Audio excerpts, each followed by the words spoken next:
un seul point et le monde se calme. Après avoir appris à calmer le corps avec les asanas, l'énergie avec les pranayama et les sens avec pratyahara, on arrive maintenant au mental. Aujourd'hui, on se prépare à la méditation en stabilisant la concentration.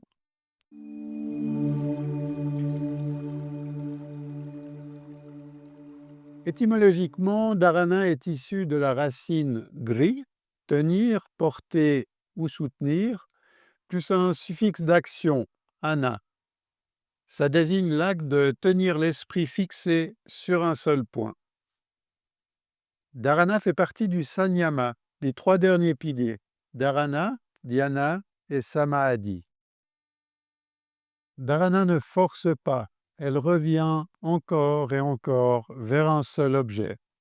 Ça peut être une flamme, le souffle, un mantra, le point entre les sourcils, le cœur, n'importe quel objet sur lequel on fixe l'esprit.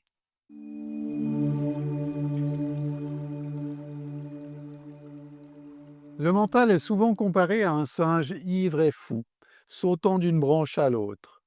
Pour l'assagir, donne à ton mental un point d'ancrage pour qu'il s'apaise.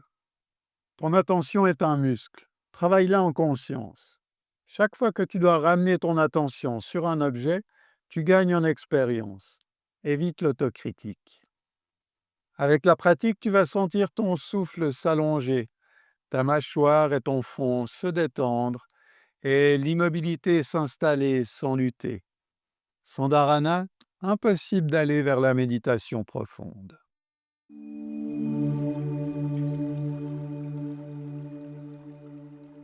La vacuité, ce n'est pas un vide d'existence, mais un silence intérieur. Le mental cesse de produire du bruit, c'est la pleine conscience sans forme. Tu es lucide, sans brouhaha mental. Entre deux pensées, il y a une interstice, un espace clair. Dharana, c'est tenir cet espace sans le forcer. Dans les Yoga Sutras, au premier chapitre, le Sutra 2 et 3, on nous dit, quand les activités du mental cessent, la conscience se reconnaît dans sa propre nature. Dès ces premiers sutras, Patanjali nous révèle le but ultime du yoga.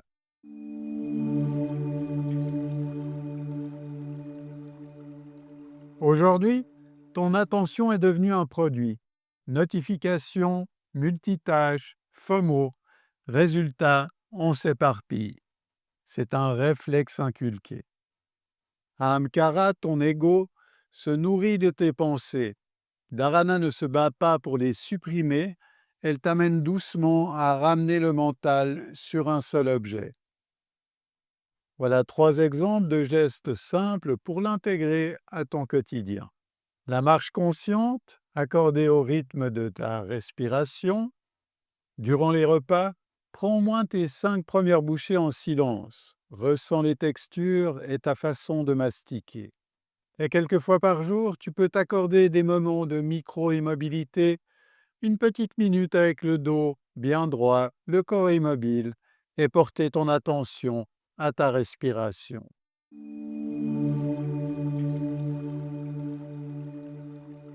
Dharana commence par la posture. Trouve une assise stable, sans tension. C'est la base pour que ton esprit soit disponible et focalisé. Si besoin, prends un coussin, un bloc ou un banc de méditation. Si tu ressens de la fraîcheur, couvre-toi. Laisse la colonne s'élever, sans tension, bien droite, la nuque dans son prolongement. Choisis une assise stable, Sukhasana, demi-lotus, lotus, et même si c'est mieux pour toi, une chaise, c'est très bien aussi. Souviens-toi que la douleur, le froid, la chaleur, le bruit, tout ça te sort de la concentration. Même un petit inconfort perturbe. Alors on ajuste, on adapte et surtout, on ne force pas. Est-ce que tu peux rester immobile 2 minutes sans crispation? Si ça tire quelque part, réajuste, puis recommence.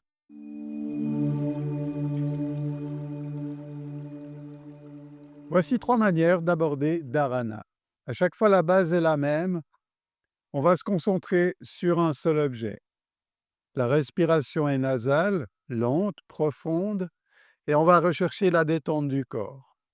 Le premier exercice que je te propose, on peut l'appeler souffle aux narines. On va se concentrer au niveau des narines et sur les inspirations, ressentir l'air légèrement frais qui pénètre et à l'expiration, un petit peu plus chaud et humide. On va compter chaque expiration, 1, 2, 3, ainsi de suite. Si tu perds le fil, recommence à 1 et tu repars. Tu peux faire ça pour 5 minutes, voire un peu plus, comme tu le souhaites, et utilise un timer pour compter le temps, pour te détacher du temps. Si tu commences à voir que tu vas chercher des sensations spéciales ou autre chose, ramène simplement ton attention sur les narines, focalise uniquement sur ça, prends cet objet de concentration et oublie tout le reste. Le prochain exercice que je te propose, c'est un japa. Un japa, c'est la répétition d'un mantra en boucle. Ici, je te propose de travailler avec So-Am, donc je suis cela, et tu vas faire une écoute intérieure. À l'inspiration, écouter So, et à l'expiration, Am. Donc c'est une écoute mentale, tu recherches un son clair et continu. Si tu te perds à un moment donné, à la prochaine inspiration, tu reprends So et expire Am. Comme avant, utilise un timer pour mettre le temps de ta pratique, 5 minutes ou plus, comme ça tu te détaches du temps. Le dernier exercice que je te propose aujourd'hui, c'est de nouveau un japa. Mais cette fois-ci, on va se concentrer sur la vibration. Donc un japa sonore. On va de nouveau choisir un mantra, soit Soham ou Om Namah Shivaya, ou si tu préfères quelque chose de plus proche du christianisme, par exemple, Amen ou Amein, plus proche de l'araméen, la langue de Jésus de base. Et tu peux utiliser un mala. Le mala, il va servir à compter le nombre de répétitions. À chaque répétition, tu passes à la boule suivante. Si tu ne veux pas utiliser de mala, tu mets simplement ton timer et tu te fixes le temps de ta pratique. Si tout d'un coup tu perds le fil, que ton esprit part vagabonder ailleurs, ramène simplement ta conscience sur la vibration qui émane de ton cœur. Pour pratiquer tous ces exercices, il y a besoin de croire en rien du tout, c'est simplement des outils d'unification.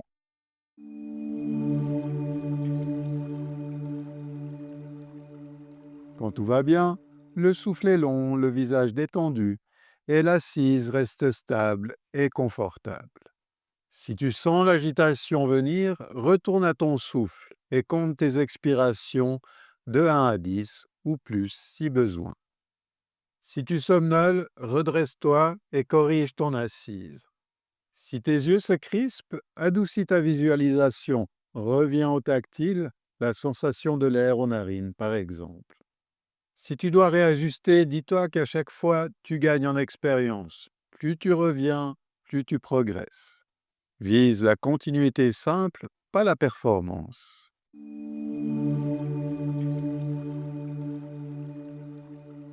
Si tu veux un repère de progression, prends celui souvent admis dans la tradition.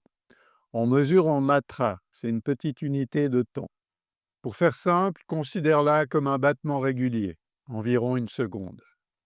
Sur cette base, dharana, c'est tenir l'attention 12 matras d'affilée, donc à peu près 12 secondes. Dhyana, la méditation, c'est 12 dharana, donc 144 matras, à peu de choses près, 2 minutes et demie. Et pour atteindre samadhi, c'est 12 dhyana, donc 1728 matras, qui correspond plus ou moins à 30 minutes. C'est une balise, pas une norme, pas de chrono obsédant, on cultive la continuité dans la tranquillité. Pas de bandha maintenu dans les exercices de concentration. Si vraiment tu le souhaites, tu peux prendre un léger Jalandhara Bandha, mais seulement si ça t'apaise ou que ça t'aide à la concentration. Quand tu dois compter les matras dans ta pratique, choisis une méthode qui soit aussi silencieuse que possible.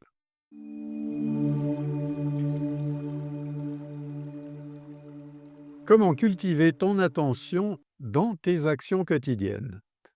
Par exemple, si tu bois un thé, ressens la chaleur, ressens les arômes et le geste qui accompagne ta dégustation.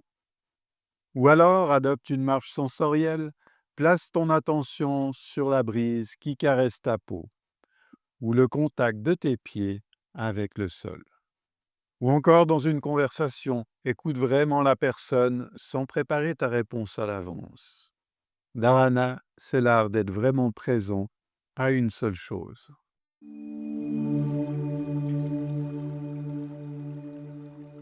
Je te propose un petit protocole pour instaurer une pratique orientée sur Dharana. Ce n'est ici qu'un exemple, n'hésite pas à l'adapter à ta guise. Au début, pour faciliter et guider ton esprit, préfère utiliser un même objet de concentration. Et ça peut être bien aussi de tenir un journal pour y marquer ton évolution. En t'exerçant régulièrement, l'esprit devient plus clair, l'intuition se renforce et les émotions s'apaisent. Tu ressens un espace intérieur immense, comme si la vie respirait à travers toi. Ce sont des tendances liées à la régularité, pas des promesses spectaculaires. Le chemin est long, il demande rigueur, discipline, mais avec le temps, tu te rendras compte que l'effort en aura valu la chandelle. Cette concentration deviendra naturelle. Elle t'ouvrira la porte à dhyana, la méditation, et à samadhi, l'unité.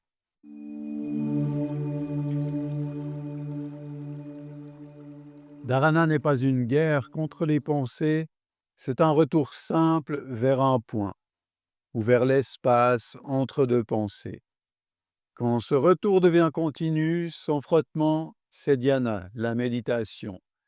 Et quand seul l'objet ou le silence resplendit, c'est samadhi qui pointe son nez. Pratique un peu chaque jour, la douceur gagne toujours. Merci d'avoir suivi cette vidéo jusqu'ici. N'hésite pas à t'abonner pour les suivantes. On va regarder dhyana, samadhi et encore bien d'autres. Et tu peux aussi me dire en commentaire quel objet tu aimes utiliser pour ta concentration dans ta pratique.